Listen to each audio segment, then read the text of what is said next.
Hey everyone, this is Karen. Oh, and Jeff.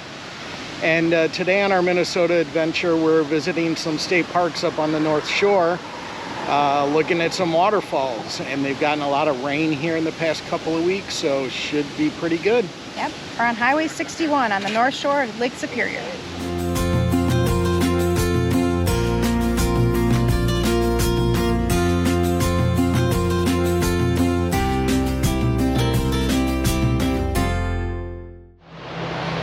So according to the sign up there, back in the before times, this was a 300-foot wide waterfall. And now it's mostly covered in trees and shrubs. After the last ice age, when the glaciers receded, the result of that was that big waterfall going away, and now you only have that little itty-bitty guy way there in the distance.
Alright, we just left Temperance River State Park in Minnesota, and while we're on our way to the next place, I thought Karen might want to talk a little bit about Highway 61.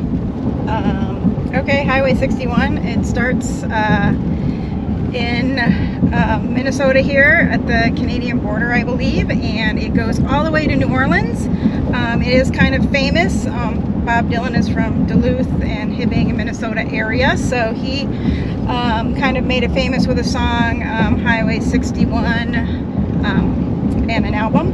And what's interesting about Highway 61 is it actually touches upon a lot of the great music and blues areas of the U.S. Kind of goes down through St. Louis, Memphis, the Crossroads, which is famous with Robert Johnson and Eric Clapton songs. So it is kind of like the bloodline of the the great American blues movement. So kind of interesting that starts all the way up here in Minnesota. And can you answer one question that our viewers may be asking after we took a look at the last falls? What's that? Why does the water look like root beer? Oh, because with all of the rain we've had and even spring runoff, the water, seeps into the ground and comes through all of the decaying leaves and bark and pine needles and all that stuff. So that turns the water brown. So that's why you get that iced tea color or Coca-Cola root beer color water. It's completely fine. I have spent summers swimming in the Wisconsin River. It's the same kind of thing. All of that natural runoff turns the water brown. Cool. All right, on to the next. See you later, guys. All right, what's the name of this place? Pettigouche, I think. State Park. Unfortunately, because of all the rain they've gotten, a lot of the waterfalls are closed. Some trail damage, I guess. Yeah, trail damage, flooding, and so on. So not too much to see here, but I gotta say, from what we have seen, this is a really nice state park. The visitor center is probably the nicest visitor center we've seen anywhere. It also doubles as a rest stop on the highway, but still pretty nice. Yeah. Definitely better than, I'm not going to compare that to other states like the one we may live in. So anyway, unfortunately no falls here, but you know, enjoy the views.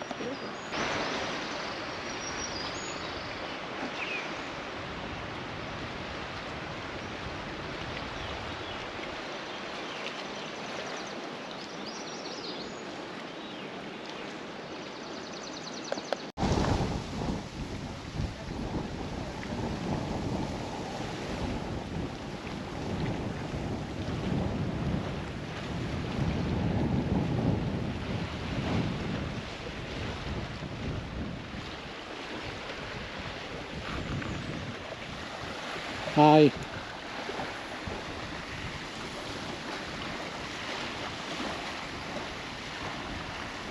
Hi.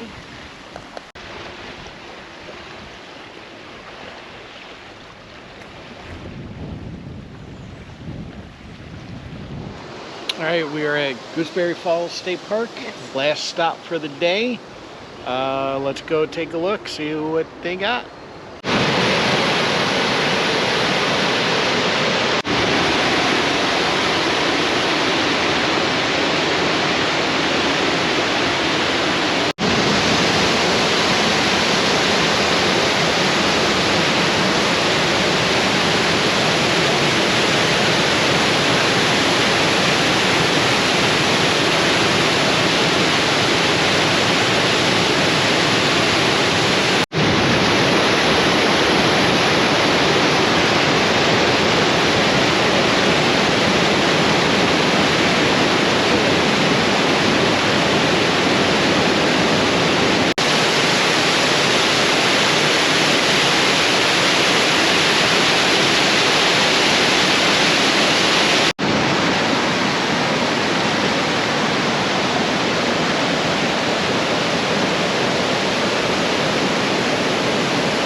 All right, so that was our third state park today.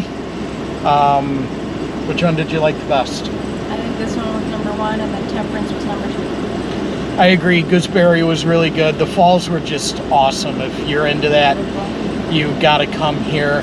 One suggestion, the state park is the closest to Duluth that we went to today. And we got here around 2 o'clock. 2 o'clock. It's extremely busy, so if you wanted to take photos or anything like that, I suggest coming early in the morning. So that's it for us. If you like the content, please like and subscribe, and stay tuned. We'll have some more videos from our adventures in Duluth coming up. Thanks.